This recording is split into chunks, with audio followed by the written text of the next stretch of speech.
నమస్కారం welcome to AC news ద్విచక్ర వాహనాలు నడిపేవారు తప్పనిసరిగా హెల్మెట్ ధరించి వాహనాలు నడపాలని హెల్మెట్ లేకుండా వాహనాలు నడిపితే అపరాధ రుసుము విధించి లైసెన్స్ రద్దు చేస్తారని అద్దెంకి సీఐ సుబ్బరాజు హెచ్చరించారు అద్దెంకి పోలీస్ స్టేషన్ లో గురువారం సీఐ సుబ్బరాజు ఏఎస్ఎన్ తో మాట్లాడారు ద్విచక్ర వాహనాలు నడిపేవారు వెనుక కూర్చుని ఉన్నవారు తప్పనిసరిగా హెల్మెట్ ధరించాలన్నారు అనుకోకుండా ప్రమాదం జరిగితే వెనుక కూర్చున్న వారికి కూడా గాయాలు అయ్యే అవకాశం ఉన్నందున హెల్మెట్ ధరించాలన్నారు అలాగే ట్రాక్టర్ల మీద ట్రాలీ ఆటోలలో పరిమితికి మించి ఎక్కించుకొని రావద్దని పొగాకు లోడుతో వస్తు కూలీలను అసలు ఎక్కించుకొని రావద్దని సీఐ సుబ్బరాజు హెచ్చరించారు రూల్స్ వ్యతిరేకించే వారిపై చర్యలు కఠినంగా ఉంటాయని చెప్పారు ఆటో వాళ్ళు కూడా నలుగురు కంటే ఎక్కువ మందిని ఎక్కించుకోకూడదని తెలియజేశారు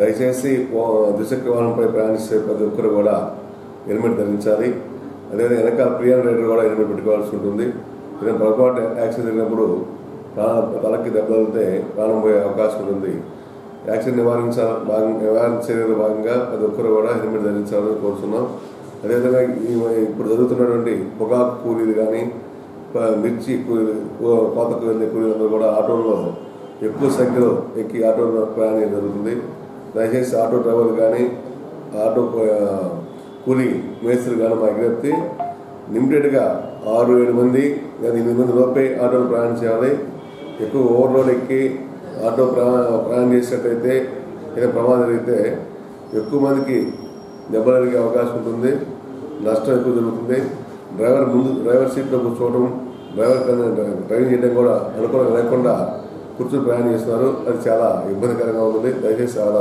ప్రయాణం చేయవద్దు తక్కువ మంది లిమిటెడ్ పీపుల్స్ మాత్రమే దాంట్లో ఎక్కువ తెలియజేస్తున్నాం లేక ఆ విధంగా కాకుండా ఓవర్లోడ్లో కానీ వెళ్తే ఆటో డ్రైవర్పై చట్టప్రకారం చర్యలు తీసుకోబడతాయి కేసులు నమోదు చేయబడతాయి దయచేసి గమనించడం కోరుతున్నాం అదేవిధంగా ట్రాక్టర్ ట్రాక్టర్ చూస్తున్నారు వాళ్ళు కర్ర పొగాకు వాటిని కాల్పు కోసం ఇచ్చే కర్రలు ట్రాక్టర్కి ఓవర్లోడ్ అంటే ఓపెన్ చేసి ట్రక్ ఓపెన్ చేసి వస్తున్నాయి ఆ విధంగా రాత్రిపూట రావడం చాలా ప్రమాదకరం దయచేసి అలాంటి రైతులు ఎవరు ఉంటే లైటింగ్ ఉండగానే వెలుతురు ఉండగానే తెచ్చుకోవాలని తెలియజేస్తున్నాం రాత్రిపూట ట్రాక్టర్కి లోడ్ వేసి డోర్ ఓపెన్ చేసి అలాంటి ట్రాక్టర్ నైట్ అయిపోయింది అక్కడే ఆగిపోయి మరుసటి రోజు తెచ్చుకోవాల్సిందిగా తెలియజేస్తున్నాం ఈ విధంగా లేనట్లయితే రాత్రి ప్రయాణం చేస్తే ఎదురొచ్చే ట్రాక్టర్ అది ఆటో అని తెలియదు డోర్కు ఓపెన్ చేసి ఉంటుంది వచ్చే 2 వీలర్ కానీ ఆటో కానీ తగిలి ప్రమాదం జరిగే అవకాశం ఎక్కువ ఉంటాయి ఈ రోడ్డు యాక్సిడెంట్ నివారించే భాగంగా మేము కూడా పోలీసు వారికి సహకరించవలసిందిగా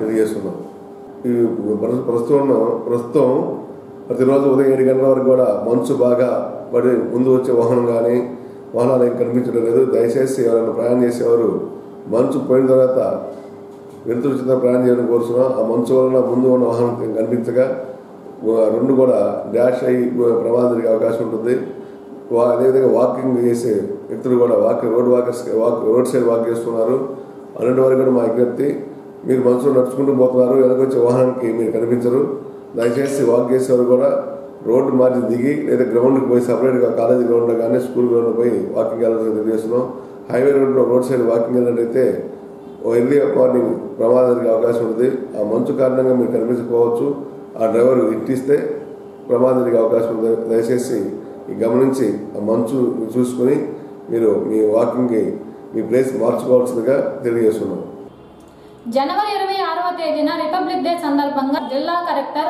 వెంకట మురళి చేతుల మీదుగా చిన్నగంజం ఎంఆర్ఓ జీవిగుంటం ప్రభాకర్ రావు ఉత్తమ ఎంఆర్ఓగా ప్రశంస పత్రాన్ని అందుకోగా గురువారం ఎస్సీ ఎస్టీ బీసీ మైనారిటీ ఐక్యవేదిక రాష్ట్ర అధ్యక్షులు జ్యోతి రమేష్ బాబు బద్రిరుల పాఠశాల ప్రిన్సిపల్ ఆరోగ్యం హుస్సేన్ తదితరులు కలిసి శాలువ కప్పి పూలమాలలతో సత్కరించి అభినందనలు తెలిపారు ప్రభాకర్ రావు వివిధ హోదాలలో ఉత్తమ అధికారిగా 7 సార్లు ప్రశంస పత్రాలు అందుకోవటం గర్వంగా ఉందని రమేష్ బాబు తెలిపారు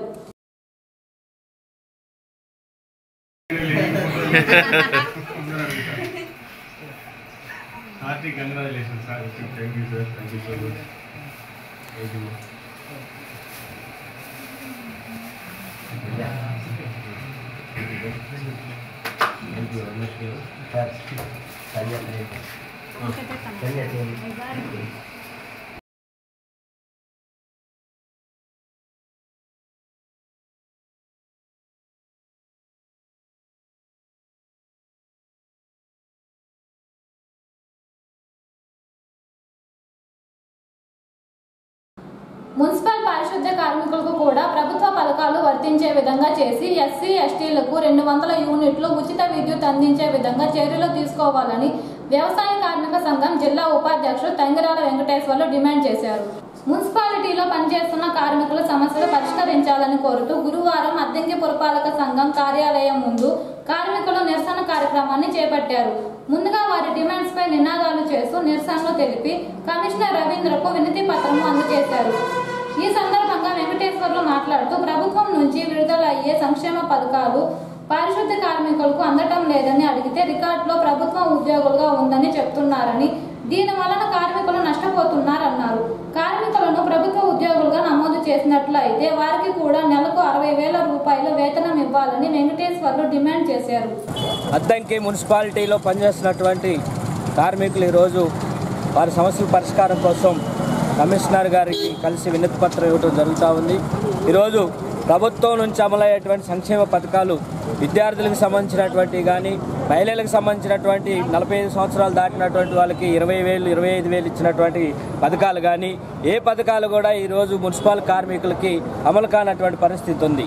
అదేమంటే వీళ్ళు ప్రభుత్వ ఉద్యోగస్తులుగా రికార్డులో నమోదైంది కాబట్టి వీళ్ళకి అమలు కావట్లేదని చెప్తా ఉన్నారు. వీళ్ళు చేసేదేమో కార్మికులుగా చాలీచాలన వేతనంతో గౌరవ వేతనంతో కాంట్రాక్ట్ బేసిక్లో ఆప్కాస్ పద్ధతిలో కొంతమంది పనిచేస్తూ ఉన్నారు. అదేవిధంగా రోజువారీ వర్కర్స్గా డైలీ ఏజ్ కింద కొంతమంది వర్కర్స్ 7,000కి 8,000కి ఈరోజు పనిచేస్తూ ఉన్నారు. వీళ్ళకి కూడా ఈరోజు సంక్షేమ పథకాలు అమలు కావట్లేదు. ఇప్పుడు మేము కార్మికులకు ఉన్నటువంటి చాలీచాలన వేతనంతో జీవిస్తూ ఉన్నారు. పెరుగుతున్నటువంటి ధరలకు అనుగుణంగా వీళ్ళ వేతనాలు పెంచట్లేదు. అదేవిధంగా వీళ్ళకి ఆసరాగా ఉన్నటువంటి ప్రభుత్వ సంక్షేమ పథకాలు కూడా ఈరోజు అమలు కాకుండా వీళ్ళు ఇబ్బంది పడుతూ ఉన్నటువంటి పరిస్థితి ఉంది. కాబట్టి అందుకని మున్సిపల్ కార్మికులుగానే గుర్తించాలి. ప్రభుత్వం నుంచి అన్ని సంక్షేమ పథకాలు ఈరోజు అమలు చేయాలని చెప్పేసి డిమాండ్ చేస్తూ ఉన్నాం. దాంతోపాటు ఎస్సీ ఎస్టీలుగా ఉన్నటువంటి కార్మికులకి 200 యూనిట్ల లోపు విద్యుత్ రాయితీ ఉంది. ఇది కూడా వీళ్ళకి వర్తించట్లేదు. అంటే ఈరోజు విద్యుత్ ఛార్జీలు విపరీతంగా పెరిగిపోతా ఉన్నాయి. ఇది కూడా భారంగా అవుతా ఉంది. అందుకని వీళ్ళు ఆప్కాసులో పనిచేస్తున్నటువంటి వాళ్ళకి ప్రభుత్వ ఉద్యోగస్తులుగా వీళ్ళని నమోదు చేయడం వల్ల ఈ సమస్య వచ్చిందని చెప్పేసి అధికారులు చెప్తా ఉన్నారు. అందుకని ప్రభుత్వ ఉద్యోగస్తులుగా నమోదు చేస్తే వీళ్ళకి ప్రభుత్వ ఉద్యోగస్తులుగా వేతనం ఇవ్వండి. బేసిక్ 60,000 70,000 ఉంది. ప్రభుత్వ ఉద్యోగస్తులుగా వీళ్ళకి రావాల్సినటువంటి రాయితీలు మొత్తం ఉద్యోగస్తులుగా గుర్తిస్తే దాన్ని అమలు చేయండి. లేకపోతే వీళ్ళ కార్మికులుగా గుర్తించి ప్రభుత్వం ఇచ్చేటువంటి సంక్షేమ పథకాలైనా అమలు చేయాలని చెప్పేసి ఈ సందర్భంగా డిమాండ్ చేస్తా ఉన్నాం. డైలీ ఏజ్ కార్మికులు ఈరోజు రోజువారీగా పనిచేస్తూ ఉన్నారు. వీళ్ళు గత 10 సంవత్సరాల నుంచి అంతకుముందు కోవిడ్ టైంలో కొంతమంది తీసుకున్నటువంటి కార్మికులు ఉన్నారు. వీళ్ళు చాలీచాలన వేతనంతో ఈరోజు పనిచేస్తూ ఉన్నారు. వీళ్ళకి సంబంధించి వారంలో ఒకరోజు సెలవు మామూలుగా ఆప్కాసులో పనిచేస్తున్నటువంటి కార్మికుల్లాగా వాళ్ళకు కూడా సెలవు అడుగుతూ ఉన్నారు. వాళ్ళకి మాత్రం సెలవు ఇట్లా వెట్టి చాకిరీ చేయిస్తూ ఉన్నారు. అదేమని అడిగితే కార్మికులు వీళ్ళు సరిగ్గా పనిచేయట్లేదు, రోజువారీ సెలవులు పెడతా ఉన్నారని చెప్పేసి చెప్తా ఉన్నారు. ఈరోజు కార్మికులుగా పనిచేస్తున్నటువంటి కష్టం చేస్తున్నారు కాబట్టి ఆరోగ్యం లేక కొంతమంది ఈరోజు ఆబ్సెంట్ అవుతున్నారు. దాన్ని అందరినీ ఆపాదించేటువంటి ప్రయత్నం జరుగుతోంది. మా కార్మికుల గురించి మాట్లాడుతున్నాను. గత 20-30 సంవత్సరాల నుంచి దీంట్లో అందరూ కార్మికులుగానే పనిచేస్తున్నారు. రేట్ కాంట్రాక్ట్ పద్ధతిలో పనిచేస్తున్నారు. దీన్ని కొన్నాళ్ళు దానిలాక మళ్ళీ మున్సిపాలిటీ అయినాక అవుటర్స్ కింద పెట్టి ఆప్కోస్లో చేర్చారు. ఆప్కోస్లో చేర్చిన కాడ నుంచి దీన్ని పర్మనెంట్ వర్కర్లు అని చెప్పి ఎంప్లాయీస్ అని చెప్పి పెట్టారు. దీనివల్ల మాకు చాలా ఇబ్బంది జరుగుతుంది. మాకు వచ్చేది వేతనం ఏమో 18,000 15,000 వస్తుంది. దానికి తగ్గట్టు వీళ్ళేమో కరెంటు బిల్లులని పిల్లలకు ఫీజులు కట్టడం కానీ ఏదైనా అమ్మఒడి కానీ ఏది కానీ వర్తించడం లేదు. ఈ తక్కువ జీతంలో అన్నీ వాళ్ళకి కట్టి ఇంట్లో కుటుంబాలు జరగక చాలా భారం అయిపోతుంది, శ్రమ ఎక్కువైపోతుంది. టౌన్ పెరిగింది కానీ ప్రజల్లో మాకు శ్రమదానం ఎక్కువైపోతుంది. జనాలు పెట్టడం లేదు, గవర్నమెంట్ పర్సెంటేజ్ చాలటం లేదని. కానీ వాళ్ళ పనులన్నీ బాగానే అవుతున్నాయి. కానీ మా పారిశుద్ధ్య కార్మికులని గవర్నమెంట్ కూడా తెలుసుకొని ముఖ్యమంత్రి గారికి మన కమిషనర్ కూడా మొన్న నేను చెప్పడం జరిగింది కరెంటు బిల్లు గురించి. కమిషనర్ మన ఏసీ వాళ్ళ వరకు పెట్టుకోండి అయ్యా, నేను ఏదో ఒకటి చేస్తానని చెప్పి మొన్న మాట ఇచ్చాడు. నిన్న మినిస్టర్ సార్ తోటి హెచ్చరిస్తే ఇది ఎంప్లాయీస్ కార్మికులని పడుతుందండి ఆప్కోస్లో, దానివల్ల ఏ పథకాలు వీళ్ళకి వర్తించడం లేదని మన కమిషనర్ గారు చెప్పారు మినిస్టర్ తోటి. మినిస్టర్ ఏమో అది ఆ జీవో ఏముందో దాన్ని కనుక్కో తర్వాత నేను మాట్లాడతాను ఆయన కూడా అన్నాడు. కాబట్టి ఇదంతా మన గవర్నమెంట్ దృష్టిలోకి తీసుకెళ్ళి మీడియాల ద్వారాగా దీన్ని మనం అమలు చేసుకోవాల్సిన అవసరం మనకుంది గట్టిగా. ఇప్పుడు కరెంటు బిల్లు కూడా మళ్ళీ పెరిగినాయి. ఈ భారం మనం ఈ శ్రమ చేస్తే ఇది కట్టలేము. కాబట్టి ఇదంతా మనం అందరం కూడా దీన్ని గట్టిగా పోరాడాలా. ఇంజనీరింగ్ భాగం వాళ్ళు ఇప్పుడు కూడా 12,000 15,000కే చేస్తున్నారు. వాళ్ళకి 21,000 రావటం లేదు. వాళ్ళది కూడా దృష్టిలో పెట్టుకొని వాళ్ళు రాత్రి పగులు నీళ్ళ విషయంలో కానీ కరెంట్ విషయంలో కానీ శ్రమదానం ఎక్కువైపోయింది. వాళ్ళకు కూడా పాపం వాళ్ళకు కూడా మాతో పాటు అమలు చేయాలని దీన్ని కూడా విజ్ఞాపన చేస్తున్నాము.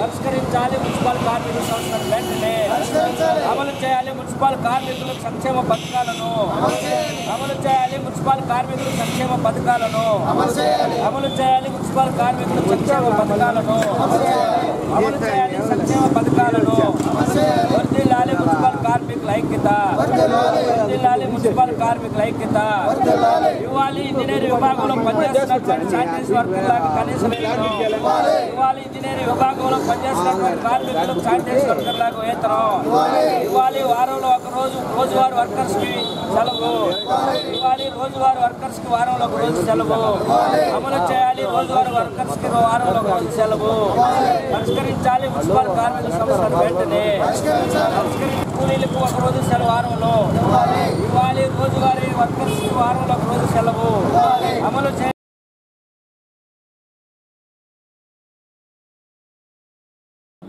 సింగల్కొండ వద్ద ఉన్న కేఆర్కే డిగ్రీ కళాశాలలో గురువారం జీవశాస్త్ర విభాగాల సంయుక్త ఆధ్వర్యంలో అంతర్జాతీయ విద్యార్థి ఆధారిత వెబినార్ పరివర్తన కార్యక్రమాన్ని నిర్వహించారు.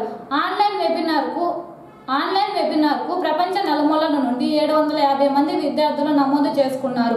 కార్యక్రమంలో కళాశాల ప్రిన్సిపల్ మోహన్ రావు, అధ్యాపకులు హాజరయ్యారు. అంతర్జాతీయ వెబినార్ పరివర్తన కార్యక్రమం కేఆర్కే డిగ్రీ కళాశాలలో ఈ నెల 4వ తేదీ నుంచి 6వ తేదీ వరకు నిర్వహించగా నేడు విజయవంతంగా పూర్తి చేసుకున్నారని ప్రిన్సిపల్ మోహన్ రావు తెలిపారు. చక్కటి కార్యక్రమాన్ని నిర్వహించిన అధ్యాపకులను అభినందించారు.